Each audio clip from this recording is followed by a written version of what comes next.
All right, so good afternoon, Ms. James. How are you? Good, thank you. How are Okay, you? thank you. All right, so right now we're just having a post-observation conference about a lesson that I came to observe you in last week.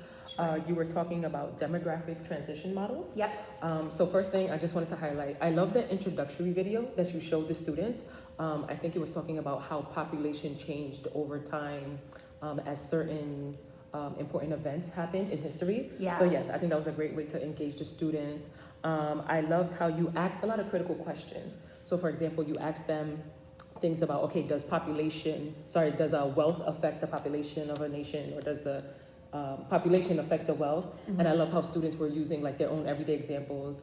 I remember Dylan, the student Dylan, talking about his family. Yeah, some like right? cultural differences, right? That was Yeah. really cool to see. And then also, lastly, I love the manipulative activity that you did with the students, where you had the different characteristics of the different demographics. Yeah, so almost like a card sort. Yes, okay. Yeah, so there was like different headings for every category. Right. And then they were figuring out the characteristics, as you said, of each category, every stage of transition. Right. Yeah, I love that. That was very engaging. That was very hands-on. Thank you so much for that.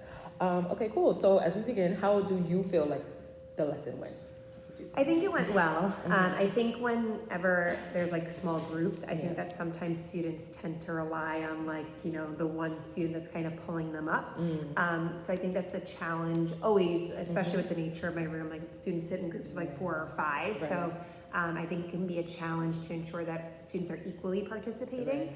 Right. Upon reflecting on that, I might like give students more like assigned roles. So like one student could be the timekeeper, one student can focus on the pre-industrial stage and specifically picking out those cards. One student can focus on the transitional stage and focus on those cards. And of course still working collaboratively, Right. but you know, giving them more direct roles, because I think that unless they have those specifically assigned roles, they won't equally participate. I do like that it's like relevant, like you mentioned, like Dylan was able to pull from his like previous experience. So that's what I like about this topic is, you know, it's everyday life and it's something that they're seeing, like, and even just like some students, many of our students come from Jamaica, so they're seeing like what their life in Jamaica compares like to here, and the levels of wealth and development and access to healthcare and all of those things. So I like the cultural relevancy of the lesson, but like I said, if I was to do it again, I think I would just give those more specific roles. Nice. Right, you're jumping ahead of me. Do you feel like you were able to achieve the goal of the lesson? Like when you think about the objective? I know you had the objective on the board. So. I think so, yeah. So I think that like it always takes some like reinforcing after the fact. And you know, having the visual of the graph also is helpful for students. Okay. So I do think that most students achieve the learning target. Okay. You know, of course there are those few that still need a little bit more support. Many of the students in that class have IEPs, even though it's not an ICT class. Right. And so a lot of our students are visual learners, so maybe they would benefit from having like a picture of the graph and then writing the characteristics on their graph. Right. So again, I think that it's difficult to measure in one way. So like almost assessing it in many different ways might be helpful as well. Okay. How would you tell that students were learning in that lesson? Yeah, so I think again, like working collaboratively, making sure that they were sorting the cards into the appropriate categories, and even if they had initially put it in the wrong place by asking my probing questions, I saw that. Yes, I saw you doing that. Then they can kind of reflect and say, "Oh well, no, that doesn't go there." Like, and like they were looking at the graph as well, and we said, "Well, this says high birth rates and also high death rates," and they're like, "Oh well, looking at the graph, that's not true of that category." So I think that like they almost had to synthesize a lot of information. And so guiding them in that direction, but also working with their groups and then checking their work afterwards as well. It wasn't so much like something that I was grading, but more so kind of like an initial like demonstrating their thinking. Gotcha. And then we get to like the later graded assignments, but like just to see if they've grasped like the introductory concepts to those. Nice, thank you. And that also leads to my next question. So what did the next couple of lessons look like? How did the lesson you did that day set up the learning for the next couple of days? Sure, so like the immediate day after was, I gave them case studies. So they were given a reading about a specific country. I gave them Sudan, Afghanistan, Germany, Morocco, and Argentina. Okay. And so every one of those nations represented a different stage of transition. So one of them was in that pre-industrial stage. And so they were given data about the fertility rates of the nation. They were given data about the death rates of that nation. And then they had to decide. So I did it as like a jigsaw activity. So initially all of them in the same group were working on the same country. And so they had to decide as a group what stage of transition does this country fall in, decide why, back that up with evidence.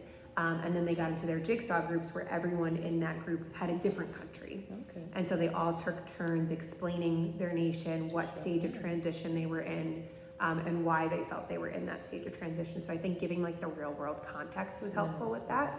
And this whole lesson fits into like the larger unit of population. So it's looking at how different nations grow their populations, and then the overall environmental impact of that. So not only looking at the population growth over time, but if we continue at this rate, what is the environmental consequences of that?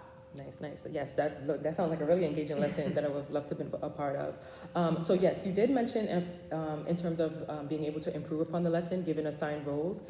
Is there anything else that you feel you would like to have improved on in that lesson that you're working on as a whole, as a goal in your teaching practice? I mean, I always feel like questioning is like where I can kind of best improve. Yes, I know you mentioned that in our earlier discussions. Yes, exactly. So I'm like a really organized, well-planned person. Yes. But like sometimes it's like I think of something that I could have said like later on. Gotcha. And so like working more, and I do like I'm getting better as I continue in my teaching career, but still because I'm relatively new to the field of teaching, I just think it takes like lots of practice to get used to that, and thinking about those like deeper level thinking questions, like those 3 and 4s.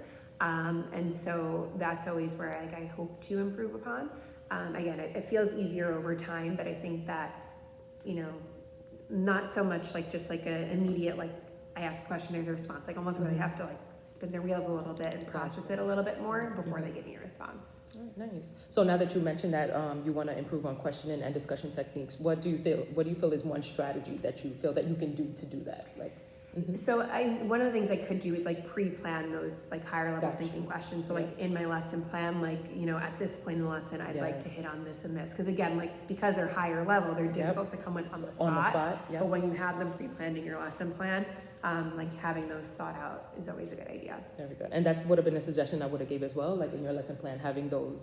Because I think too, we also don't want to get rid of the recall questions either. It's just having a mixture of them and then doing it at the right time, at the right moment. I would agree. And also like teaching those students to think critically, because those are the skills that they're asked to use on like their summative assessment. Right. So, because I noticed like a lot of my students oftentimes can recall things, but then when it comes time to the assessment, they can't apply what they've learned because they haven't thought critically about it. Very good point. So kind of like incorporating those questions more so in class. All right, cool. So what it sounds like is that you want to work on your questioning and discussion technique, and by doing that, one strategy you could use is pre-planning those questions into your lesson plan, so that you have them, and it will be in front of you while you are teaching. And exactly. Having those to reference from. Okay, very nice. Okay, thank you so much for talking with me today. I appreciate it. Of course, I appreciate the time and the feedback. Oh, definitely. And I look forward to in the future coming to see you and visiting you more and seeing how you develop in that strategy of questioning and discussions. Thank you. Thank you. Okay.